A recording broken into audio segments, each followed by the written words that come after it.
Hello everyone, welcome back to maths and matrix. तो हम solve कर रहे हैं ND1 2021 mathematics set A papers के क्वेश्चंस डिटेल में और हम आज पहुंच चुके हैं क्वेश्चन नंबर 41 में। आपको पता होगा, if you don't know that 1 to 40 questions I have already covered from in the part 1 and 2. So you people can check out those videos. You can easily find them in the playlist. I have updated the playlist on my YouTube channel. So do check it, part 1 and part 2, to get the solutions in detail for the 1 to 40 question. तो ये है हमारा 41 question ये session का। तो start करते हैं। What is the modulus of the complex number I to the power 2n plus 1 into minus I to the power 2n minus 1, where n is a natural number and iota is a imaginary number? सो इसकी हमें value निकालनी है। किसकी value? Modulus of a complex number की। तो ये complex number से chapter से है, ये तो क्लियरली समझ में आ रहा है। बट जो कॉम्प्लेक्स नंबर दिया है उसको आपको सिंप्लीफाई करना होगा to get the modulus, because if the complex number is a plus I B form, then इसका मॉडुलस कैसे डिफाइन होता है? It is under the root of a square plus b square. तो आपको मॉडुलस निकालने के लिए क्या चाहिए? ये फॉर्म का कॉम्प्लेक्स नंबर चाहिए। बट उन्होंने क्या देके रखा? उन्होंने दिया i to the power 2n plus 1 into minus I to the power 2n minus 1, जिसको हम सिंप्लीफाई कर सकते हैं i to the power 2n into i to the power 1 into minus I to the power 2n into minus I to the power minus 1। इसको और simplify करके लिख सकते हैं हम। यहाँ पे माइनस 1 है ना, उसको सेपरेट कर देते पावर से। तो ये देखो कैसे होगा, आई टू द पावर 4n मिलेगा। यहाँ पे 2n है ना, ये 2n और ये 2n 4n होगा, बट यहाँ पे माइनस 1 को मैंने हटा दिया, ऐसे लिखा। ठीक है, और बचा क्या? यहाँ पे i इंटू में है, ये minus I to the power inverse मतलब माइनस 1 अपॉन आई आएगा ये, है ना। तो अभी सिंप्लीफाई कर लेते हैं, फिर इसको, ये हो गया कट। और माइनस 1 का इवन पावर क्या होता है? प्लस 1। तो ये आया बंदा i to the power 4n which is into with minus 1। ठीक है, इंटू विथ माइनस 1 है कि नहीं? ये ठीक से देखो, ये क्या है? 4n है यहाँ पे। ठीक है, ठीक से दिख रहा ना? हाँ, अभी देखो, ये माइनस को तो बाजू में रख दो। आई टू द पावर 4n हमें था, ये इसमें आपको पता है क्या कि आई टू द पावर 4 की वैल्यू क्या रहती है? 1 रहती है। तो ये हो जाएगा 1 टू द पावर n 1 हो जाएगा, और माइनस 1 इंटू 1 हो जाएगा माइनस 1। तो अल्टीमेटली ये हमें आंसर दे रहा है ऑप्शन ए। समझ में आ रही है ना बात? बढ़ते आगे, देखते हैं next question number 42। If alpha and beta are the roots of the equation 4x square plus 2x minus 1 equals to 0, then which one of the following is correct? अभी अगर आप ऑप्शंस देखोगे, कैसे options? Beta is equals to in terms of alpha दे के रखा है, और इन टर्म्स ऑफ अल्फा तो दिया है, वो तो क्वाड्रेटिक एक्सप्रेशन से दिख के आ रहे हैं इन टर्म्स ऑफ अल्फा में। तो ये क्वेश्चन थोड़ा सा हटके सा था NDA1 2021 में। इसको अप्रोच कैसे करते? देखो, पहला तो कंसेप्ट समझ में आ रहा है कि अल्फा बीटा इसके रूट से मतलब वो सेटिस्फाई करेंगे गिवन क्वाड्रेटिक इक्वेशन। तो वो तो हम पहले लिख लेते हैं कि 4 alpha square plus 2 alpha plus 1 equal to 0 होगा। सॉरी, प्लस 1 नहीं, यहाँ पे क्या है? माइनस 1 है। Plus 2 alpha minus 1 equal to 0, equation 1 बना देते हैं। और बीटा भी उसको सेटिस्फाई करेगा, तो ये बन जाएगा 4 beta square plus 2 times beta minus 1 is equals to 0, equation 2। और हमें क्या पता है कि alpha beta roots, then the sum of the roots का फॉर्मूला क्या होता है? माइनस बी बाय ए।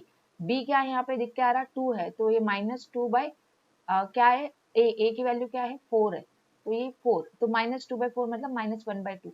तो इसमें क्या करो आप, इसमें से आप निकाल लो बीटा की वैल्यू, क्या देगी वो? Minus half minus alpha.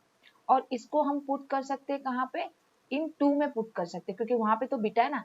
और यहाँ पे बात कर कैसे करना है पुट, वो यहाँ पे हिंट है जो आपको ध्यान में रखना है। आप अगर आप पूरे बीटा को रिप्लेस करने जाओगे ना, आपको फिर से ये वाला मिल जाएगा, अल्फा वाला इक्वेशन मिलेगा। अगर मैं रॉन्ग बोल रही हूँ तो आप डाल के चेक करो। So you do not substitute for complete beta. हमें answer beta is equals to में चाहिए ना, इसीलिए मैंने बोला ये क्वेश्चन हटके। ठीक है, हमें आंसर बीटा में चाहिए ना, तो हमें क्या करना? सिर्फ ये पहले टर्म में ही पुट करना, ये टर्म को ऐसे ही रहने देना। ठीक है, तो पुट इन फर्स्ट टर्म, यहाँ पे मैं बताती हूँ, फर्स्ट टर्म में पुट करना है। ठीक है, तो मैं आगे की लाइन पे इसको सॉल्व करूंगी आपके लिए। देखो, 4 इंटू बीटा की वैल्यू हमें है माइनस अल्फा माइनस हाफ दी स्क्वायर माइनस, जैसे कि मैंने बोला, अच्छा यहाँ पे प्लस है ना, ये प्लस 2 बीटा को एज इट इज रख दो। ठीक है, अभी देखो सॉल्व करते हैं, हमें आंसर मिल जाएगा। अभी ये देखो, ये माइनस माइनस माइनस बाहर लेके स्क्वायर किया, प्लस हो गया। और इधर ये एलसीएम निकाल लो, ये क्या होगा? 4 कैंसिल हो जाएगा ना, टोटल ब्रैकेट का स्क्वायर है। तो ये आपको क्या मिलेगा? Actually 2 alpha plus 1 the square मिलेगा plus 2 beta minus 1 equal to 0। इसको सॉल्व कर लेते हैं, ये देगा 4 alpha square plus 4 alpha plus 1 plus 2 beta minus 1 equals to 0। इसको सिंप्लीफाई कर लेते हैं, प्लस 1 माइनस 1 कट, हमें चाहिए बीटा इक्वल टू में और दिख क्या रहा 2 कॉमन है तो डिवाइड बाय 2 कर लेंगे तो हमें देगा beta plus 2 alpha square plus 2 alpha is equals to 0, जिसको हम लिखेंगे beta is equals to minus 2 alpha square minus 2 alpha, जो कि देके रखा है देखो ऑप्शन ए में। तो ये क्वेश्चन थोड़ा सा इसलिए हटके था, क्यों? क्योंकि यहाँ पे बीटा की वैल्यू से सब्स्टिट्यूट करनी थी, सिर्फ फर्स्ट टर्म में सब्स्टिट्यूट करनी थी। ठीक है, इससे हमें आसानी से रिलेशन मिल गया जो कि करेक्ट है गिवन 4 रिलेशंस में से, है ना। बढ़ते आगे देखते हैं नेक्स्ट क्वेश्चन अभी number 43। If one root of the quadratic equation is reciprocal of the other then what is the value of K. हम बोल देते हैं alpha beta are roots of this quadratic equation, किसकी 5x square plus 26x plus के। बंदा क्या बोला equation में, इसके जो रूट्स है रेसिप्रोकल टू ईच अदर है, तो हम क्या ले सकते हैं, हम लोग बोलेंगे alpha equal to reciprocal of beta लेते हैं, या तो आप ले लेते और आप बोल सकते हैं beta equal to 1 by alpha. दोनों का मतलब वही होता, क्या होता, अल्फा इंटू बीटा का वैल्यू 1 है कि नहीं। अभी alpha into beta as per the quadratic equation क्या बनता है आपको पता है ना, ये क्या रहता है अल्फा इंटू बीटा की value, it's a C by A, right. This is the topic called relation between roots and coefficients. आपने पढ़ के रखा होगा, नहीं पढ़ा है तो पढ़ लो, उसके ऊपर पक्का क्वेश्चन आते हैं एनडीए में, ठीक है। तो सी क्या है हमारा देखो के, और ए क्या है 5, तो ये दे रहा हमें के बाई 5 इक्वल टू 1, जो दे रहा के का वैल्यू डायरेक्टली 5 करके, तो वो तो दे के रखा, आसान सा क्वेश्चन था ये, है ना। तो इसका आंसर क्या है, ऑप्शन सी है। बढ़ते आगे देखते हैं next question number 44। In how many ways can a team of 5 players be selected from 8 players so as not to include a particular player? Understand करो क्वेश्चन को। वो बोल रहा है हमें बनानी है टीम ऑफ कितने मेंबर्स की, 5 मेंबर्स की, और कितने मेंबर से सिलेक्ट करना, 8 मेंबर से। बट कंडीशन क्या है कि एक बंदे को इंक्लूड ही नहीं करना। अभी वो बंदा जो भी हो उसको बाहर रख दो ना, उसको इंक्लूड ही नहीं करना है, तो उसको 8 प्लेयर में क्यों कंक्लूड करे। उसको हम लोग सोच लेते हैं कि ये 8 में से एक बंदा निकल गया, उसमें से अभी हमें सेलेक्ट करना है 5 प्लेयर, तो हमें सेलेक्ट करना है 7C5 वेज में, है ना। तो 7C5 क्या होता है आपको पता है, ये 7 का हमें फैक्टोरियल नोटेशन 5 टाइम्स तक लाना होता है डाउन। सो 7 into 6 into 5 into 4 into 3, 5 times हो गया डाउन स्टेप, अपॉन ये 5 का 1 तक लेके आओ। ये शॉर्टकट वे है लिखने का, एनसीआर का डेफिनेशन का, है ना। ठीक है, तो इसमें अभी देखो कैसे 6 ये कैंसिल कर देते हैं, फिर ये 4 कैंसिल हो जाता, 5 बनता 21, जो कि आंसर है ऑप्शन सी।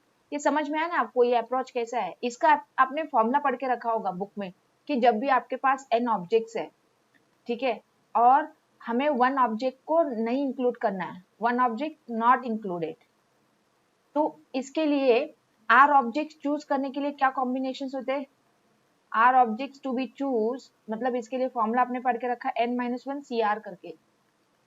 ये फॉर्मूला के तौर पे भी याद रखो, बट ये एकदम आसान सा लॉजिक ही है ना। अगर एक बंदे को इंक्लूड ही नहीं करना है तो उसको हटा दो ना, साइड में रख दो, बच्चे कितने मेंबर उसमें से ही सिलेक्शन करो। तो ये तो सिंपल सी केस है, समझ में आ रहा है। तो आपको फॉर्मूला याद रहे ना रहे, आप ऐसे ही कॉन्सेप्चुअली इसको अटेम्प्ट कर सकते हैं, जैसे मैंने आपको पढ़ा है। समझ में आई ना बात। बढ़ते आगे देखते हैं next question 45 question. What is the coefficient of the middle term in the expansion of this expression 1 plus 4x plus 4x square to the power 5? क्या देके रखा, पावर 5 वाला एक्सप्रेशन है, बट देके क्या रखा, ये ट्राइनोमियल फॉर्म में देके रखा, जिसको हम बाइनोमियल में कन्वर्ट कर सकते हैं। और आपने पढ़ के रखा है बाइनोमियल थ्योरम, तो इन तो आपको पता ही होना चाहिए। अगर ट्राइनोमियल में भी एक्सप्रेशन आया तो उसको पहले बाइनोमियल में कन्वर्ट करो, फिर then you have to go to apply the formula of middle term, जो आपने पढ़ा है बाइनोमियल थ्योरम चैप्टर में। बहुत ही इंपॉर्टेंट चैप्टर है, उसमें 2 से 3 क्वेश्चन तो आते हैं, ये इसमें भी आप पाएंगे, ये पेपर में भी आए थे क्वेश्चन, ये एक मिला हमें और भी आएगा देखो आगे, ठीक है। तो मैं यहाँ पे पढ़ाना चाहूंगी, पहले तो देखो ये जो एक्सप्रेशन है 1 plus 4x plus 4x square to the power 4, इसको हम किस तरह से लिख सकते हैं। ये ट्राइनोमियल जो है ना, आपको दिख क्या रहा है, ये 1 प्लस 2x का स्क्वायर है, अभी होल पावर दे के रखी है 5, तो total power of binomial expression 1 plus 2x क्या हो गई, 10 हो गई। ये बन गया बाइनोमियल। अभी हम अप्लाई कर सकते हैं मिडल टर्म। हमें क्या चाहिए, मिडल टर्म का कोएफिशिएंट चाहिए, ठीक है। बट मिडल टर्म कैसे निकालते हैं, ये 10 है, तो इसमें कितने टर्म्स है actually, it has 10 plus 1 equal to 11 terms. तो मिडल टर्म आप बोल पाओगे डायरेक्टली क्या रहेगी, 11 टर्म है, इधर 5 और इधर 5, इधर बचेगा बीच वाला 6th वाला आएगा। अगर आपको ऐसे नहीं आता तो आपको फॉर्मूला में बता देती हूँ, मिडल टर्म क्या रहेगी, इसका फॉर्मूला आप निकाल सकते हो। Middle term would be n plus 1 by 2th term, middle term क्या रहेगी, n प्लस 1/2th टर्म, तो वो क्या रहेगी यहाँ पे 11 प्लस 1/2 6th टर्म रहेगी। अभी 6th टर्म का फॉर्मूला क्या है, आपका टर्म का फॉर्मूला क्या होता है, आपने पढ़ा ना, T R plus 1 equal to क्या होता है, NCR A to the power R B to the power n minus R. अभी हमें क्या चाहिए 6th टर्म, तो यहाँ पे है 5 प्लस 1 तब जाके 6th टर्म आएगी ना। तो यहाँ पे देखो क्या बनता, हमारे पास है n की value 10c5 a to the power 5। a कौन है हमारा, मैं यहाँ पे फिर से एक बार लिख देती हूँ, हमारा एक्सप्रेशन इस तरह से आया था, ये इसमें से बंदा जो है पहला टर्म ये a होता है और जो ये दूसरा टर्म है b होता है। तो ये है 1 to the power r 5 and 2x to the power n minus r। r कितना 5 है ना, ये दिख क्या रहा है, ये r है हमारा, ठीक है। तो क्या है 2x की पावर भी 5 आएगी, 10 है ना n, ठीक है। तो अभी हमें मिलने जा रही है, इसका हमें मिलने जा रहा कोएफिशिएंट, हमें सिर्फ कोएफिशिएंट को उठाना है। कोएफिशिएंट में क्या क्या आएगा, 10c5 आएगा और ये 2 टू द पावर 5 आएगा। वेरिएबल को छोड़ के बाकी सब नंबर को उठा लो कोएफिशिएंट कैलकुलेट करने के लिए। 1 टू द पावर 5 तो 1 ही होता, तो मैंने सिर्फ इधर से 2 टू द पावर 5 उठाया और ये 10c5 उठाया, और 10c5 कैलकुलेशन करो, ये 10 into 9 into 8 into 7 into 6, 5 step down लेके आओ प्रोडक्ट में, और इधर 5 का 1 तक लेके आओ, 5 into 4 into 3 into 2 into 1 into क्या है 2 टू द पावर 5 जो कि होता है 32। इसको कैलकुलेट कर लेना आपको अच्छे से। यहाँ पे देखो क्या क्या कैंसिल होता है, ये 5 टू 10 को निकाल देते हैं, और ये और क्या निकाल सकते हैं हमें, 3 3 9, ये 4 2 हो जाएगा, है ना। अभी ये क्या हो जाएगा 3 इंटू 2 इंटू 7, ये 36, 6 इंटू 6 36 इंटू 7, आप करो 36 इंटू 7, 7 6 42, 7 3 21 प्लस 4 25, फिर इंटू 32 करना है इसको। तो आपको देखो 2 2 4 1 प्लेस वाला 4 वाला आ रहा है, कौन सा देके रखा, ऑप्शन ए आना है पक्का, आप कंफर्म कर लो चाहे तो। इसका प्रोडक्ट आएगा 8064 आएगा, आप कंफर्म कर सकते हो फाइंड इन कर देखे, ठीक है। तो इसका आंसर आया 8064 जो कि देके रखा है ऑप्शन ए में। क्लियर है ना बात, बढ़ते आगे देखते हैं नेक्स्ट क्वेश्चन। देखो ये भी क्वेश्चन एक्चुअली बाइनोमियल से है, कैसे मैं बताती हूँ आपको। What is cn1 cn2 so on cn का addition equal to, is it equal to the first GP or the second GP or the third GP or the fourth GP, ठीक है। ये expression sum of the terms में दिए, सम of the terms अगर आप देख पा रहे हो, ये तो सीरीज है, एक जीपी सीरीज है सब, ठीक है। बट इसमें से कौन सा जीपी सीरीज इसका सम देगा वो आप कैसे समझोगे, इसके लिए आपको ये पहले गौर करना है ये क्या चीज है, ये क्या है, ये कॉम्बिनेशन है जो कि कोएफिशिएंट्स ऑफ बाइनोमियल एक्सप्रेशन है। और ऐसे कॉम्बिनेशंस की वैल्यू निकालने के लिए हम एक इजी वाला बाइनोमियल एक्सप्रेशन ले सकते हैं, वो है 1 plus X to the power n। इसका एक्सपेंशन क्या होता है, nc0 1 to the power n plus nc1 1 to the power ये कम होती जाती है, n माइनस 1 x के पावर बढ़ती जाती है, तो फिर nc2 में कैसे आता है x स्क्वायर आता है, फिर सो ऑन लास्ट में ncn में क्या आता, x to the power n आता। अभी इसमें से हमें ये सम ऑफ द कोएफिशिएंट चाहिए, तो मैं क्या करूंगी, इधर मैं x इक्वल टू 1 लूंगी, तो मैं देख पा रही हूँ कि ये 2 टू द पावर n क्या आ रहा, nc0 plus nc1 so on क्या आएगा ncn। तो मतलब यहाँ पे इसकी एडिशन क्या आई, nc1 plus nc2 so on ncn की वैल्यू क्या आई 2 to the power n minus 1, क्योंकि ये फर्स्ट टर्म का वैल्यू क्या रहता है, दिस इज इक्वल टू 1 ना, है ना। तो ये हमें मिल, मतलब हमें क्या चाहिए, हमें ऐसा जीपी ढूंढना है जिसका वैल्यू ये आएगा, जिसका सम का value 2 to the power n minus 1 आएगा। अभी 2 to the power n minus 1 किस में आएगा, देखो इसमें कितने टर्म्स है, इसमें टोटल देखा जाए n प्लस 1 टर्म है, देख पा रहे हो आप, सॉरी इसमें भी n टर्म्स है, 1 प्लस 1 कहाँ से हो गया, n टर्म है, देखो यहाँ पे 2 टू द पावर 1 से लेके 2 टू द पावर n तक ये n टर्म्स है, ठीक है। बट यहाँ पे पहला टर्म क्या है 2, आपको जीपी का सम का फॉर्मूला पता है ना, एसएन का क्या होता है a into 1 minus R to the power n upon 1 minus R. But अगर r बड़ा होता है 1 से तो ये कैसे लिखा जाता है, ये कैसे लिखा जाता है, r पहले लिखेंगे फॉर्मूले में, that is r to the power n minus 1 upon r minus 1, ये फॉर्मूला ये लगेगा जीपी को, क्योंकि यहाँ पे r बड़ा दिख के आ रहा ना। बट इसमें क्या होगा, इसमें पहला टर्म 2 है, तो हमें ऐसा ये एक्सप्रेशन मिलने के चांसेस कम है। इसमें देखो इसमें कितने टर्म है टोटल, ये 1 टू द पावर 1, ये 2 टू द पावर 1, ये टोटल अगर देखे जाए n तक, यहाँ से यहाँ तक n होते हैं, फिर ये मिला के n प्लस 1 टर्म होगा, मतलब ये ऑप्शन को रिजेक्ट कर दो, ये आएगा ही नहीं इसमें। इसमें देखो सी में देखो ये 1 1 n माइनस 1 तक है, मतलब ये आने के चांसेस है, इधर पहला टर्म भी 1 है और n टर्म से, तो सी को ही हम लोग टेस्ट कर लेते हैं ना वही, है ना। इधर फिर से पहला टर्म 2 है तो ये रिजेक्ट कर दो, तो ये डिस्कार्ड मेथड से भी कर सकते हो, इतना सॉल्व करने के बाद कंफर्म है हमारा ऑप्शन क्या आने वाला है, सी आने वाला है। देखो मैं आपको यहाँ पे सॉल्व करके बताती हूँ। तो मेरा ये सी को मैंने उठा लिया है, यहाँ पे पहला टर्म क्या है 1 है, r क्या है देखो 2/1 2 है, तो इसका Sn का फॉर्मूला क्या हो जाएगा a into r to the power n minus 1 divided by r minus 1, substitute करो a है 1, r to the power that is 2 to the power n हो जाएगा माइनस 1 अपॉन 1।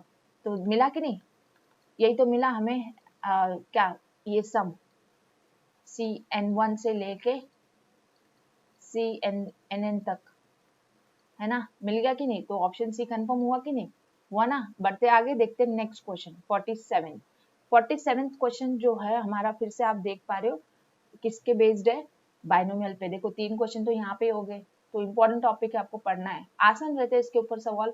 उसका जो कंटेंट है बहुत ही स्पेसिफिक है, आप चाहो तो मैं वो कंटेंट को भी आपके लिए पढ़ा दूंगी, बहुत अच्छे से पढ़ाऊंगी रिविजन टाइप में।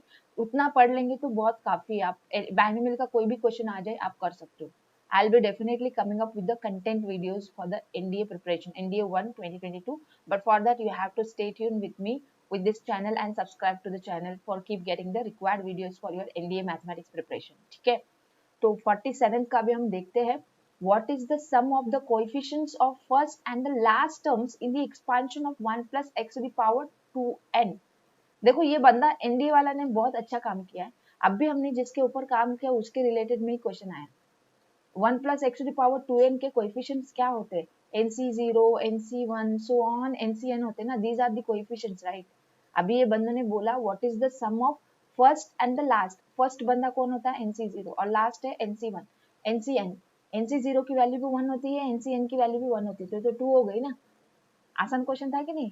ऐसा कनेक्टेड क्वेश्चन आता तो बहुत प्लस पॉइंट हो जाता है, अटेम्प्ट करने में कुछ बहुत ही कम टाइम लगता, और यही तो टाइम सेविंग हो जाता है, ताकि आप जो लेंदी क्वेश्चन वो बंदे ने दे के रखा है उसको आप अच्छे से टाइम दे के सॉल्व करो। तो आपको ऐसे क्वेश्चन में टाइम बचाना चाहिए, ऐसे आपको कनेक्ट होना चाहिए लॉजिक, और आपको कॉन्फिडेंट रहना चाहिए कि हाँ ये सही है करके। जैसे आपको समझ में आया ना, ये 1 plus X to the power भले 2n रहने दो, कोएफिशिएंट तो यही आने वाले ना, nc0 nc1 सो ऑन। उन्होंने बोला फर्स्ट और लास्ट कोएफिशिएंट को ऐड करो, वो क्या आएगा 1 + 1 2 आएगा। डे ये कुछ भी पावर रहने दो, समझ में आई ना बात। बढ़ते आगे देखते हैं नेक्स्ट क्वेश्चन अभी 48। If the first term of an AP is 2 and the sum of first 5 terms is equals to 1/4 of the sum of the next 5 terms, क्या बोल रहा, पहला टर्म ऑफ AP है 2 और सम ऑफ फर्स्ट 5 टर्म्स मतलब A1 A2 A3 plus A4 plus A5, इसकी सम क्या है 1/4 of sum of the next 5 term. Next 5 terms कौन है, A6 A7 A8 A9 and A10। तो ये हमें दे के रखा है, और पूछा क्या गया है क्वेश्चन में, पूछा गया है कि what is the sum of first 10 terms, मतलब हमें निकालना है S10। तो S10 निकालने के लिए हमारे पास फॉर्मूला है Sn is equal to n/2 2a plus n-1 times d। अभी इसमें हमें क्या जानना होता है, हमें पता करना होता है what is a what is d। But बंदों ने हमें क्या देके रखा है, a तो देके रखा है, ए तो उन्होंने हमें दे के रखा है A2 है करके, तो हमें सिर्फ ये कैलकुलेट करना है D कॉमन डिफरेंस, और वो कैसे करेंगे, ये गिवन क्राइटेरिया से। इतना हमने कर लिया तो हमें ये मिल गया S10। NCERT type of question है ये तो, सीक्वेंस एंड सीरीज का। ठीक है, देखते हैं आगे फिर हम क्या कर सकते हैं। देखो यहाँ पे आप गौर करो, ये सम ऑफ 5 टर्म्स है, इन AP का है ना, तो इसका हम लोग 5 टर्म्स का फॉर्मूला लगाएंगे SN वाला यही। तो मुझे क्या देगा 5 टर्म्स के फॉर्मूले, 5/2 n की वैल्यू 2 इंटू a जो कि 2 है, प्लस कितने 5 टर्म्स ना, तो ये हो जाएगा 4 इंटू डी। समझ में आ रही है ना बात। फिर 1/4 ऑफ, यहाँ पे पहला टर्म कौन है, ये नए 5 टर्म से करके सोचो, नए 5 टर्म से, बट ये भी AP के हैं, जिसमें पहला टर्म है A6 और लास्ट वाला टर्म है A10। तो इसको मैं लिखूंगी n/2 दैट इज 5/2, पहला टर्म है A6 और लास्ट वाला टर्म है A10। इसमें मैंने कौन सा फॉर्मूला लगाया, आपको पता है ना SN का और एक फॉर्मूला होता है n/2 a प्लस एल करके, जिसका पहला टर्म और लास्ट वाला टर्म आपको पता है। तो इसमें तो आपको पहला टर्म पता है ये है A6 और लास्ट टर्म पता है A10। समझ में आई ना बात। अभी क्या करो, D निकालने के लिए A6 एंड A10 को उसके फॉर्म में लिखते जाओ। तो मैं क्या कर सकती हूँ, पहले तो ये 5/2 को हटा देते, दोनों साइड में है ना। फिर इससे काम करते हैं 4 + 4D इंटू ये 4 में आएगा लेफ्ट में, राइट हैंड साइड में देखो A6 का वैल्यू a + 5D, A10 का वैल्यू क्या होगा a + 9D। ये कैसे लिखा मैंने, आपको ये पता है ना, an equal to a + n-1d, इससे मैंने ये लिखा A6 का वैल्यू A10 का वैल्यू। अभी इसको सॉल्व करो, आपको मिल जाएगा D, 4 4 16 + 4 4 16D, और ये a + a 2a ए का वैल्यू तो हमें पता है ना, 2a मतलब टोटल कितना हो गया 4, ठीक है 4 प्लस ये हो गया 14d, तो इसको सॉल्व कर लो, 16 माइनस 4 12, राइट हैंड साइड में ले लो 16 को, माइनस 2d आएगा, है ना। तो ये हमें d क्या दे रहा, फिर माइनस 6 दे रहा।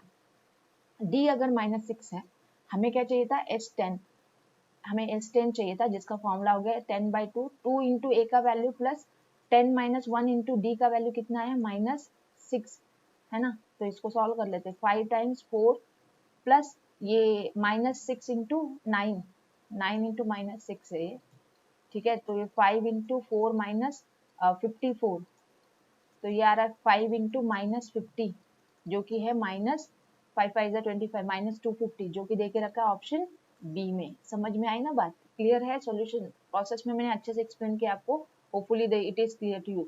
Coming upon to the next question, that is 49th question. Consider the following statements, if each term of a GP is multiplied by same non-zero number, then the resultant sequence is GP. Yes, it will be GP. Second बोला है, if each term of GP is divided by same non-zero number, then the resulting sequence is also GP. Yes, it is also true. तो इसका option तो सी है, but कैसे मैं आपको confirm करवाती हूँ। एक चीज आप ध्यान में रख लो, अगर आपके पास कोई GP है A1, A2, A3, समझो ये एक GP आपके पास है, तो अगर इसको आप K से मल्टीप्लाई करते हो, K है अपना एक नॉन जीरो नंबर, ठीक है, K इज नॉन जीरो, तो अभी ये भी जीपी में ही आएगा। समझो इसका अगर R है रेशियो, ओके, गिवन जीपी का, तो इसका रेशियो भी देखो KA2/KA1 करके, K तो कैसे भी कट होना है ना, तो वही आने वाला, तो इसलिए ये भी क्या है जीपी है। वही बात नहीं, अगर आप डिवाइड करोगे A1/K, A2/K, A3/K लोगे ना, और इसका भी रेशियो निकालो, इसका रेशियो में भी K तो कैसे भी कटने वाला A2/A1 ही आएगा रेशियो। तो समझ में आ रही है बात। तो जब भी आप कोई जीपी को मल्टीप्लाई करते हो नॉन जीरो नंबर से, या तो डिवाइड करते हो, तो जीपी जो आएगा वो रिजल्टेंट, वो जो आएगा प्रोग्रेशन, वो भी रिजल्टेंट जीपी ही रहेगा, ठीक है। तो इसका both the statements are correct, तो ऑप्शन सी है इसका राइट चॉइस। बढ़ते आगे, देखते हैं next question, that is number 50। How many 5-digit prime numbers can be formed using the digits 1 2 3 4 5 if the repetition of the digits is not allowed। क्या बोला गया, हमें बनाना है क्या, प्राइम नंबर्स बनाने हैं, वो भी 5 डिजिट वाले, और डिजिट भी कितने देके रखे 5, तो ये प्लस पॉइंट हो गया। क्वेश्चन आसान नहीं है, क्यों आसान है, जितना बनाना था उतना डिजिट दिया। और प्राइम बोला, प्राइम होने के लिए क्या क्राइटेरिया होने चाहिए, प्राइम नंबर जो होता है it is not divisible by any, is not divisible by any number. तो आप सबसे पहले क्या करोगे, ये नंबर का, कोई भी नंबर का डिविजिबिलिटी टेस्ट चेक करो, डिविजिबल बाय एनी नंबर। ये चीज आपको पता है कि प्राइम नंबर जो किसी से भी डिविजिबल नहीं होता है ना, उसको कोई भी फैक्टर नहीं होता अदर देन ही इटसेल्फ। तो अभी इसका सम का मैं अगर टेस्ट लगाने जाऊं, क्योंकि मुझे तो जो 5 डिजिट नंबर बनाने हैं ये इसी में से आने ना, तो मुझे जो नंबर मिलेगा वो डिविजिबल अगर मैंने प्रूव किया किसी से है, तो ये मैं आंसर डायरेक्टली क्लिक कर सकती हूँ कि 0। तो जब भी ऐसे ऑप्शंस आप देख रहे हैं इसमें 0 इंक्लूडेड, तो पहले ये टेस्टिंग कर लो ना, डायरेक्ट फाइंडिंग में क्यों जाए, फाइंड तो तब करेंगे जब पॉसिबल है, पॉसिबल नहीं तो 0 बोल के छोड़ देंगे इसका आंसर, है ना। अभी इसका सम देखो क्या आता, 6 + 4 10, 10 + 5 15, ये तो क्या है, डिविजिबल बाय 3 है, मतलब there is no prime possible, क्योंकि हमें बनाना है 5 डिजिट नंबर जो कि इसी डिजिट से बनने वाला है, बट डिजिट्स का सम करेंगे तो डिवाइड बाय 3 आ रहा, तो वो नंबर आप जो भी बनाओगे, कि जैसे भी बनाओगे, समझो आपने बना दिया 1 2 3 4 5 12,345, कैसे भी बनाओगे वही डिजिट्स आ रहे, तो सम तो हमेशा डिविजिबल बाय 4 जा रहा, तो नंबर को हम कैसे प्राइम बोलेंगे, बोल सकते क्या, नहीं बोल सकते। तो इसीलिए मैं इसका भी क्या आंसर दूंगी, इसका आंसर है ऑप्शन डी, क्योंकि there is no prime possible, no prime 5 digit number, no prime 5 digit number possible. समझ में आई ना बात। बढ़ते आगे, देखते हैं next question 51। If f of x plus 1 is equals to x square minus 3x plus 2, then what is f of x equal to। ऐसे क्वेश्चन को कैसे करना मैं बताती हूँ। दे के क्या रखा है, गौर करो, f of x plus 1 equal to दे के रखा, तो आपको f of x में लाना है ना, तो क्या करोगे, ये जो भी दे के रखा ना, ये अंदर में f के साथ जो वेरिएबल दे के रखा, इसको पुट करना रहता है आपको। समझो मैंने इसको ले लिया t, तो ये बन जाएगा f of t is equals to, यहाँ पे x की वैल्यू निकाल लो ना, t - 1 हो जाएगी पुट करने के लिए ऊपर, तो ये होगा t - 1 का square -3 into t - 1 plus 2, solve कर लो अभी, ये t² - 2t + 1 -3t + 3 + 2, that is T square minus 5t plus कितना आ रहा है 4 + 2 6। अभी ये बन गया बंदा एफ ऑफ टी में, बट ये तो पूरा टी का वेरिएबल का है ना, जस्ट हमें एक्सचेंज करना है वेरिएबल, तो हम लोग इसको एफ ऑफ एक्स के फॉर्म में लिखेंगे x square minus 5x plus 6। T में था पूरा इक्वेशन, उसको जस्ट हमने टी चेंज टू एक्स कर दिया, बन गया हमें एफ एक्स का value, that is F x is x square minus 5x plus 6, जो कि देखे रखा है ऑप्शन बी में। सिंपल है, ऐसे अप्रोच करना रहता है आपको, ठीक है। बढ़ते आगे देखते हैं नेक्स्ट क्वेश्चन जो है हमारा 52। If x square x and minus eight are in AP, क्या बोला, x square x minus eight are in AP है बोलते हैं, तो which one of the following is correct. Option देख लो, क्या बोल रहा है, x belongs to x belongs to x belongs to x belongs, मतलब हमें एक्स क्या है वो वैल्यू -2 में है क्या 4 है क्या है पता करना है। तो देखे क्या रखा एपी ना, तो इसी को लगाओ। जब 3 टर्म एपी में होते तो आपको पता है इसका arithmetic mean, right, x is equal to क्या होगा x square plus -8/2, arithmetic mean लगाया मैंने यहाँ पे, ठीक है। तो 2x इज इक्वल टू क्या होगा एक्स स्क्वायर -8, मतलब x square minus 2x minus 8 equal to 0 ना। क्वाड्रेटिक इक्वेशन मिल गई, सॉल्व करो। क्या फैक्टर दिख के आ रहा है आपको, -8 के, हमें चाहिए -4 इंटू 2, तब जाके -2 मिलेगा मिडल टर्म, तो x square minus 4x plus 2 -8 equal to 0, मैं यहाँ पे सॉल्व करना पसंद करूंगी। तो जो हमें दे रहा है x into x minus 4 plus 2 को ले लिया x माइनस 4 इक्वल टू 0, हमें देगा x equal to 4 and x equal to -2, solve कर लो, है ना। तो x बिलोंग टू हमें मिल रहा क्या, x belong to the set containing 2 elements -2 and 4, that is option C. Clear है, आसान है, आसान था ये सवाल एनडीए 1 2021 का, एपी अरिथमेटिक मीन के ऊपर था बेस। बढ़ते आगे देखते हैं नेक्स्ट क्वेश्चन जो कि अगेन सीक्वेंस एंड सीरीज से है। The third term of A GP is 3। Third term A3 क्या बोला 3 है, यहाँ पे किसकी बात हो रही है, ज्योमेट्रिक प्रोग्रेशन की बात हो रही है। नोटेशन जो है टर्म के हम लोग वही लेते हैं जो हम एपी के लिए लेते हैं, ठीक है। बट आपको डेफिनेशन पता होनी चाहिए, जीपी का nth टर्म क्या है, AR to the power n-1 है। तो थर्ड टर्म बंदों ने दे के रखे, मतलब मैं क्या लिखूं, AR स्क्वायर इक्वल टू 3 लिखूं कि नहीं, इससे करेक्शन करो, A3 equal to AR to the power 3-1, A2 हो जाएगी पावर, है ना, R टू द पावर 2 हो जाएगी। तो बोला क्या गया, what is the product of its first 5 terms.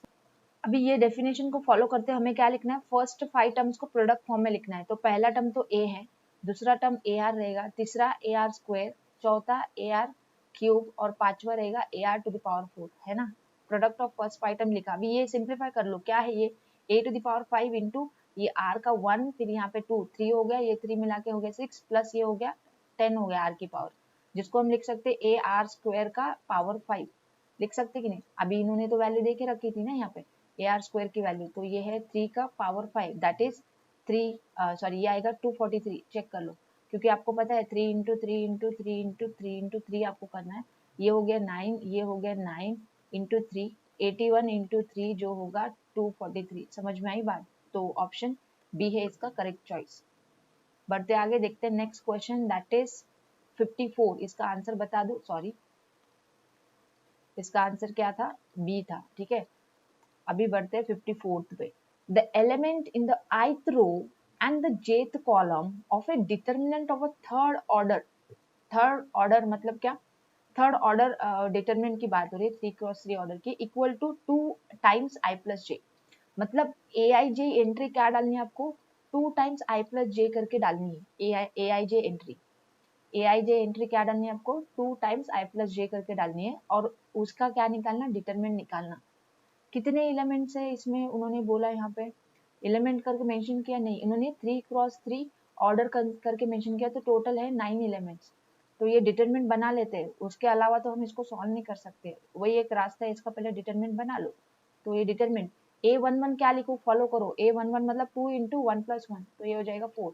A12 मतलब 1 प्लस 2 का एडिशन 3, 3 2 जा 6। A13 मतलब 1 प्लस 3 का एडिशन 4, 4 2 जा 8। अभी A21 पे आते हैं, A21 क्या आएगा, 2 प्लस 1 ही आएगा ना, मतलब यही आएगा 6। A22 क्या आएगा, 2 प्लस 2 4, 4 2 जा 8। फिर A23 क्या आएगा, 2 प्लस 3 5, 5 2 जा 10। फिर आता है 3 1, 3 प्लस 1 4, 4 2 जा 8 आता। फिर 3 प्लस 2 है ना 5, 5 2 जा 10 आता। फिर 3 प्लस 3 6, 6 2 जा 12 आता। ये डिटरमिनेंट को एक्सपांड करो, आप चाहो तो इसमें से कॉमन निकाल के एक्सपांड कर सकते हो, आसान हो जाएगा। देखो पहले कॉलम से 2 को निकालो, दूसरे कॉलम से 2 को निकालो, तीसरे कॉलम से 2 को निकालो, तो 2 क्यूब आपने बाहर निकाला, तो बचा क्या determinant 2 3 4 3 4 5।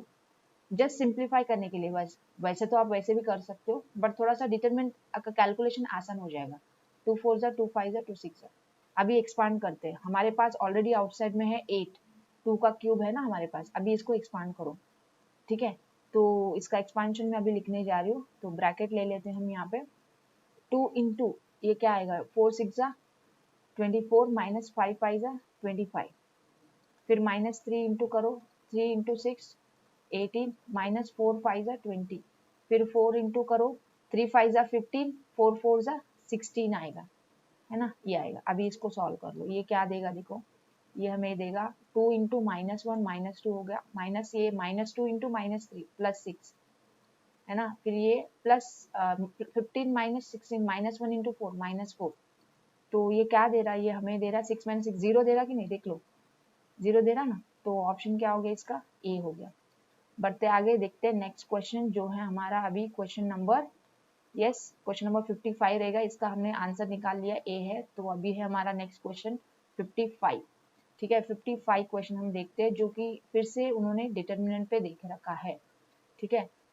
with the numbers 2 4 6 8, all the possible determinants with these 4 different elements are constructed, all the possible determinants बनाए गए, कितने एलिमेंट के डिटरमिनेंट बनाए गए 4, मतलब ये 4 एलिमेंट का डिटरमिनेंट कौन सा बनेगा 2 by 2 का ही बनेगा ना, तभी तो 4 एलिमेंट्स आएंगे, 2 by 2 ऑर्डर का हमें डिटरमिनेंट मिलेगा यहाँ पे।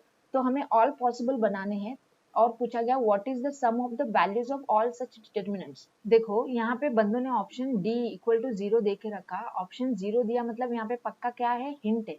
क्या हिंट है कि डिटरमिनेंट की जो वैल्यू है प्लस के और माइनस के फॉर्म में आने वाली, ताकि सम पूरा क्या हो जाए, के माइनस के 0 हो जाए। अभी ऐसे कितने डिटरमिनेंट्स मिलेंगे यहाँ पे, ऑल पॉसिबल, ये 4 एलिमेंट्स है ना, और 4 प्लेसेस है ना डिटरमिनेंट में, तो ये टोटल आपको देंगे 8, इधर 4 डिटरमिनेंट्स इधर आएंगे और इधर 4 डिटरमिनेंट्स आएंगे, और ये इस तरह के आएंगे, ठीक है। आप इसको चाहो तो कंफर्म कर सकते हो, आपको डिटरमिनेंट का वैल्यू मिलेगा, ठीक है, 40 मिलेगा, चेक कर लो, ठीक है। You find right all the possible, you will get plus के माइनस के 41 मिलेगा, जो मैं बोल रही हूँ, ठीक है। आपको और भी मिल सकते हैं, बट वो ऐसे ही फॉर्म में मिलेंगे। अगर आपको एक प्लस के मिल चुका है तो आपको माइनस के मिलेगा, क्योंकि यहाँ पे डिटरमिनेंट की प्रॉपर्टी लगाने हो रहे हैं ना हमें। कौन सी प्रॉपर्टी लगाने जा रहे हैं आपको पता है, जब हम क्या बोलते हैं, अगर इंटरचेंज करते हैं दो रो को, अभी ये R1 2 4 था और ये था 6 8, अभी ये इंटरचेंज करके आएगा ना दूसरा डिटरमिनेंट 6 8 2 4 करके, ये भी तो बनेगा। तो इधर रो इंटरचेंज किया ना, दो रो को इंटरचेंज किया, तो डिटरमिनेंट की वैल्यू माइनस हो जाती है ना। तो ये प्रॉपर्टी लगा के ये डिटरमिनेंट बनने वाले हैं, और ये सब ऐसे फॉर्म में बनने वाले। आप चाहो तो क्या करोगे, आपका वेरिफिकेशन क्या रहेगा यहाँ पे, आप चेक कर लो ऑल पॉसिबल 8 डिटरमिनेंट्स को लिख के चेक कर लो, वैल्यू निकालो, सम टोटल 0 हो जाएगा। तो मैं यहाँ पे आंसर आपको बता दे रही हूँ, इसका ऑप्शन है डी। वेरिफिकेशन आपके एंड से करना है, बट मैंने लॉजिक तो बता दिया कि ये सम कैसे अप्रोच करना है, क्योंकि आपको इतना लेंदी वाला सम तो नहीं आएगा ना, भले और 2 by 2 है, कंफर्मेशन के लिए आप कर सकते हो, it's little time consuming, 3 minutes तो आपको लगेंगे कम से कम, मैक्सिमम 5 मिनट्स भी लगेंगे किसी को, ठीक है। तो बढ़ते आगे देखते हैं नेक्स्ट क्वेश्चन 56 अभी, what is the radius of the circle 4x square plus 4y square minus 20x plus 12y minus 15 equal to 0। Circle देखो कौन सा देखे रखा है उन्होंने हमें, सर्कल जनरल सर्कल देखे रखा है, और पूछा गया है रेडियस की value. But wait a minute, यहाँ पे देखो ये जो कोएफिशिएंट है x square and y square, ये कोएफिशिएंट क्या होने चाहिए 1 होने चाहिए, तो डिवाइड बाय 4 कर लो, तो ये होगा x square plus y square minus ये 5x प्लस ये 3y माइनस 15/4 इक्वल टू 0। ये जरूरी होता है क्योंकि जनरल इक्वेशन ऑफ सर्कल क्या है, what is the standard form of the general equation of circle, because we know that the general equation is x square plus y square plus 2gx plus 2fy plus c equals to 0। तो इस form में होना जरूरी है, x square और y square का coefficient 1 होना जरूरी है। अगर वो नहीं दिया इक्वेशन में तो आपको बनाओ डिवाइड बाय, ये दोनों का हमेशा वो सेम देगा कोएफिशिएंट, तो वो जो नंबर आया है कोएफिशिएंट में, जो x स्क्वायर और y स्क्वायर का कोएफिशिएंट सेम है, वो नंबर से डिवाइड कर दो इक्वेशन को, तब जाके आपको मिलेगी, तभी आप अभी फॉर्मूला लगा सकते हो। क्या है फॉर्मूला रेडियस का, under the root of g square plus f square minus c, तो इसका रेडियस ऑफ द सर्कल निकाल लेते हैं। फिर हम जी की वैल्यू क्या दिख के आ रही है आपको, दिख रही है क्या, 2g इक्वल्स टू -5, मतलब जी की वैल्यू क्या होगी, जी की वैल्यू हो जाएगी यहाँ पे -5/2, है ना। और एफ की वैल्यू क्या हो जाएगी, 3/2 और c की वैल्यू तो आप देख ही पा रहे हो -15/4 है, तो यहाँ पे कैलकुलेशन है, थोड़ा सा कर लेते हैं, कोई डिफिकल्ट नहीं है। r इक्वल टू मैं निकालने जा रही हूँ, देखो g की वैल्यू -5/2 तो ये हो जाएगा 25/4 प्लस f की वैल्यू है 3/2 ये होगा 9/4 माइनस c होता है, c यहाँ पे माइनस में ना, तो ये क्या हो जाएगा प्लस हो जाएगा प्लस 15/4 सबका 4 है ना, तो अपॉन 2 निकाल लो हाफ बाहर और अंडर रूट में क्या बचा 25 प्लस 9 कितना होगा 34 प्लस 5 39 प्लस 10 49 देखो ये होगा 7/2 7/2 का वैल्यू क्या होता है 3.5 units radius is the length right, तो इसका आंसर है ऑप्शन डी। बढ़ते आगे देखते हैं next question 57 a parallelogram has 3 consecutive vertices -3, 4 0, -4 and 5, 2 the fourth vertex is parallelogram है, उसके 3 वर्टाइसेस ऑर्डर में दे के रखा है, तो हम लोग ए बी सी डी नाम तो दे देते हैं इजी के लिए। आपको पता है डायगोनल कौन है फिर A C and B D, और इसका ले लेते हैं point M which is the point of intersection of two diagonals. आपको क्या पता है पैरेललोग्राम के बारे में, ये जो पॉइंट है मिड पॉइंट होता है, M is mid point of A C and B D, ये बात पता है ना, मिड पॉइंट दोनों को बाइसेक्ट करता है, दोनों डायगोनल को बाइसेक्ट करता है। अभी इन्होंने हमें ऑर्डर में देके रखा, कोई भी ऑर्डर उठाओ, समझो मैं एबीसी ऑर्डर में लिख रही हूँ, तो ए में लिखूंगी -3, 4 बी में लिखूंगी 0, -4 सी में लिखूंगी 5, 2 अभी हमें निकालना है ये फोर्थ वर्टेक्स, तो इसको हम ले लेते ए कॉमा बी जिसको हमें निकालना है, क्वेश्चन मार्क है हमारा, उसको कैसे निकालेंगे, वो डी निकालने के लिए हमें ये दो चीज पता होनी चाहिए बी एंड एम, क्योंकि एम तो मिड पॉइंट है ना बी एंड डी का, तो मैं एम को निकाल लेती हूँ ना फिर ये ए सी को यूज करके मिड पॉइंट फॉर्मूले से, तो by using mid point formula, और ये क्वेश्चन कहाँ से पता है आपको, कोऑर्डिनेट ज्योमेट्री से ये क्वेश्चन, ठीक है, जहाँ पे आपने ये सब फॉर्मुलेस पढ़ के रखे। तो by using mid point formula here हम लोग पहले निकाल लेंगे एम पॉइंट, तो एम का मिड पॉइंट फॉर्मूला लगाओ, देखो इसका एक्स क्या है -3, इसका एक्स है 5, तो -3 प्लस 5/2 एक्स कोऑर्डिनेट, और वाई क्या आएगा 4 प्लस 2, दोनों का y ले लो 4 और इधर 2, 4 प्लस 2/2 क्या आएगा ये कोऑर्डिनेट, ये आ रहा है 2/2 1 x और 4 प्लस 2 6 6/2 3 1,3 मिला। अभी ये मिल गया ना, m मिल गया, b मिल गया, d चाहिए, फिर से मिड पॉइंट ही लगाओ d निकालने के लिए, तो हमारे पास है b जो कि है 0, -4 और हमें मिल गया अभी m जो कि मिला 1,3, अभी निकालना है d, m का मिड पॉइंट है ना हमारे पास 1,3 इक्वल टू मिड पॉइंट का फॉर्मूला, d मैंने क्या लिया था a, b, तो ये a एंड d पे लगाओ फिर mid point formula 0 plus a/2 -4 plus b/2, equating करना है यहाँ पे दो ऑर्डर पेयर्स को, तो ये 1,3 इक्वल टू ये क्या होगा a/2 -4 प्लस b/2, सॉल्व करो इसे, a/2 इक्वल टू 1 मतलब a इक्वल टू 2 आ रहा, और b का वैल्यू क्या आएगा, b के वैल्यू के लिए सॉल्विंग करो -4 प्लस b/2 इक्वल टू 3, तो ये दे रहा -4 प्लस b इक्वल टू 6, तो b equal to -4 plus 6 sorry -4 right side में जाएगा प्लस हो जाएगा, b इक्वल टू 10 आ रहा, तो हमें क्या मिला 2,10 जो कि देके रखा ऑप्शन ए में है ना, ये मिला हमें a, b, a की वैल्यू 2 मिली, b की वैल्यू 10 मिली, तो ये हो गया ऑप्शन ए। बढ़ते आगे देखते हैं next question 58th question, if the lines y equal if the lines y plus px plus question number 58 देखते हैं, if the lines y plus px is equals to 1 and y minus qx is equals to 2 are perpendicular then which one of the following is correct। जब भी आपको दे के रखा है line 1 is perpendicular to line 2, पहला point आपको hit होना चाहिए ब्रेन में, that is slope of L1 is equals to -1 upon slope of L2, क्यों, क्योंकि product of slopes of two perpendicular lines क्या होता -1 होता। तो अभी देखो यहाँ पे दो लाइंस को मैं प्रॉपरली लिखूंगी, px plus y equal to 1 है लाइन नंबर 1, और दूसरा हमारा है -qx plus y equal to 2, ये है लाइन नंबर 2, ठीक है। आपको स्लोप का फॉर्मूला पता है ना, स्लोप का फॉर्मूला क्या होता है, for the line of the form ax plus by plus c equal to 0, अगर लाइन है तो इसका स्लोप होता है -a/b, ये c इधर रहने दो मतलब वही है, तो इसका फॉर्मूला क्या है स्लोप का -b/a, तो अभी ये फॉर्मूला इधर हम लगाएंगे ना दोनों लाइन के लिए, तो लाइन 1 का स्लोप क्या हो जाएगा, slope of line 1 will be इसका x का कोएफिशिएंट है p और y का है 1, तो ये हो जाएगा -p/1। और स्लोप ऑफ L2 क्या हो जाएगा, इसका x है -q, है ना, -a/b ना, तो माइनस टाइम -q अपॉन 1, तो ये हो रहा -p और ये हो रहा +q। हमें क्या पता है इनका प्रोडक्ट, -p और q का प्रोडक्ट क्या होता है -1 करके पता है ना, तो ये क्या हो जाएगा फिर PQ = 1 हो जाएगा, दैट इज PQ - 1 = 0, जो दे के रखा है ऑप्शन सी में। समझ में आई ना बात। देखो मैंने आपको ये पढ़ाया है, ये पॉइंट क्या बताता है, ये बताता है कि slope of L1 and L2 का प्रोडक्ट है -1, इसको मैंने यहाँ पे यूज किया है। ठीक है, बढ़ते आगे, देखते हैं नेक्स्ट क्वेश्चन 59। ये है हमारा फिर से स्ट्रेट लाइन से। देखो क्वेश्चन क्या है, if A, B and C are in AP, ABC क्या है AP में, मतलब B क्या हो गया A + C/2, इसको हम लिखेंगे इस फॉर्म में, ये हमें पता है। Then straight line AX + 2BY plus C equals to 0 will always pass through a fixed point. What would be that fixed point?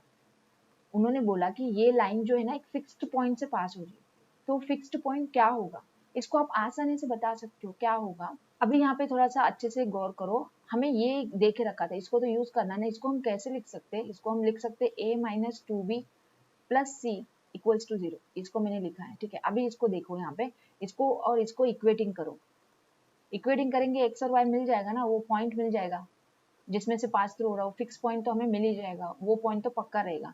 तो यहाँ पे a का, यहाँ पे क्या है x का कोएफिशिएंट है ना, x का कोएफिशिएंट a, मतलब a का कोएफिशिएंट x करके ट्रीट करो तो x = 1 आएगा।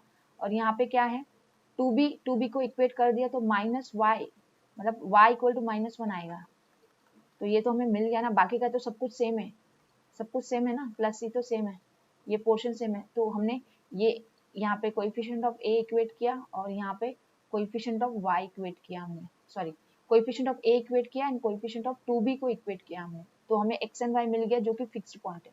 तो ये लॉजिक से ही ये बहुत आसानी से सॉल्व होगा, समझ में आया। तो इसका क्या है answer, -1 sorry 1, -1, that is option B.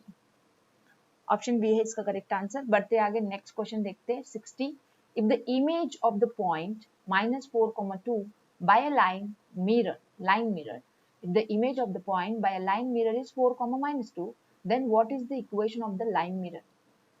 ठीक है, तो यहाँ पे क्या बेसिक है, एक तो एक लाइन मिरर है, ये है मिरर, ठीक है, ये इसको हम बोलेंगे मिरर लाइन, इसको थोड़ा इमेजिन कर लेते हैं हमें आसान होता। और बोला कि एक image of one point is what, देखो ये है पॉइंट -4, 2 जिसका इमेज है 4, -2, ठीक है, तो ये क्या रहता है हमेशा परपेंडिकुलर रहता है, ये परपेंडिकुलर लाइन रहती है जो कनेक्ट करती है इमेज को और पॉइंट को, और ये मिरर भी है एक लाइन जो परपेंडिकुलर लाइन, ओके।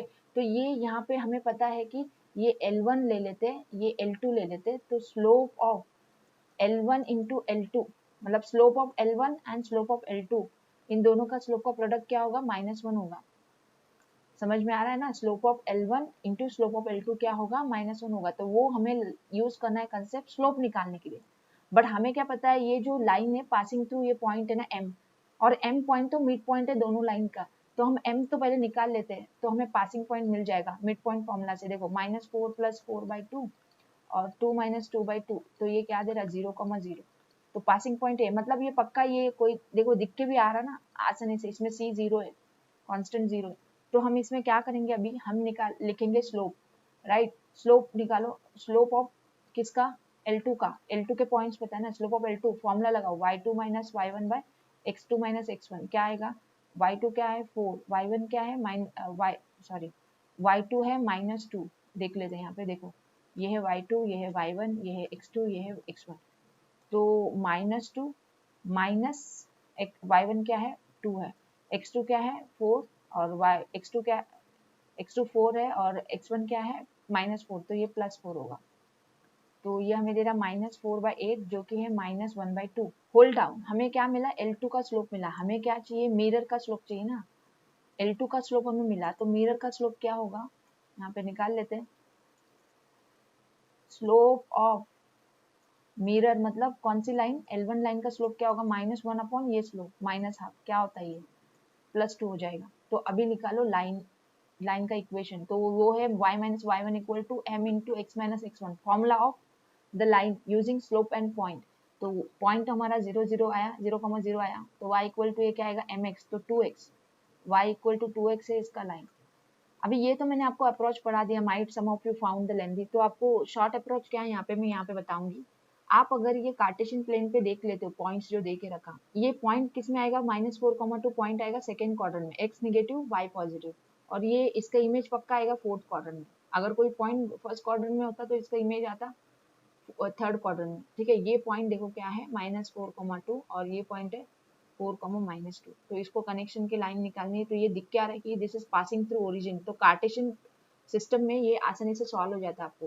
तो ये तो दिख क्या रहा है कि ये पॉइंट 0,0, अभी मैंने इतना सारा कुछ मिड पॉइंट का फॉर्मूला लगा के निकाला, ये पॉइंट आपको ऐसे ही मिल जाता कार्टेशियन प्लेन में कि ये 0,0 है। बट ये हमारा क्या है, ये है लाइन 2 और हमारा मिरर क्या था, लाइन 1, तो मिरर इसको लेंगे ना जो कि इसमें से पास हो रही है, ये मिरर हो गई, ये क्या हो गई, मिरर हो गई, राइट, मिरर लाइन हो गई। इसीलिए यहाँ पे लॉजिक क्या था कि आपको तो पॉइंट, पासिंग पॉइंट तो आसानी से मिल जाता, बट स्लोप निकालने के लिए फिर से आपको क्या करना, स्लोप ऑफ L2 निकालना, स्लोप ऑफ L1 के लिए आपको क्या करना रहता है, -1 अपॉन स्लोप ऑफ L2 करना, वो तो करना ही होता, और उसके बाद डायरेक्ट इक्वेशन पे आना, y minus y one equal to m into x minus x one, जो आपको आंसर देता है y इक्वल टू 2x करके, क्योंकि इसका स्लोप क्या मिल रहा है 2। तो वो तो उतना प्रोसेस, तो ये वाला प्रोसेस तो सेम है ये अप्रोच के लिए भी, बट इतना है कि यहाँ पे पॉइंट आपको आसानी से दिख जाता है कि this is passing through origin once you plot this points in the Cartesian plane and draw the mirror line to it, ठीक है। समझ में आया क्या, तो ये भी अप्रोच है, आपको इससे भी कर सकते हो, जो भी आपको इजी लगे you can go with that, ठीक है। Hopefully solutions are clear. तो इस पार्ट में हमने क्या कंप्लीट किया, we completed question number 41 to question number 60, तो हमने अभी कंप्लीट कर चुके हैं 1 to 60 क्वेश्चंस, पार्ट 1 2, ये था हमारा पार्ट 3 जो कि हो गया। So stay tuned then guys with Maths and Matrix. I would come up with the next video for you to help you in your maths preparation for NDA written examination, जो कि अभी आने वाला है 10th of April 2022 में। तो आपको क्या करना है, लाइक करना है सेशन को, शेयर करना है फ्रेंड्स के साथ, जो भी फिर से आपके जो आपके फ्रेंड्स रहेंगे जो हिंदी लिख रहे हैं, शेयर करो उनके साथ, you can share it with the near and dear also, whoever they are in need, they would get to understand the things. And please subscribe to my channel if you are not a subscriber. I would meet you in the next video.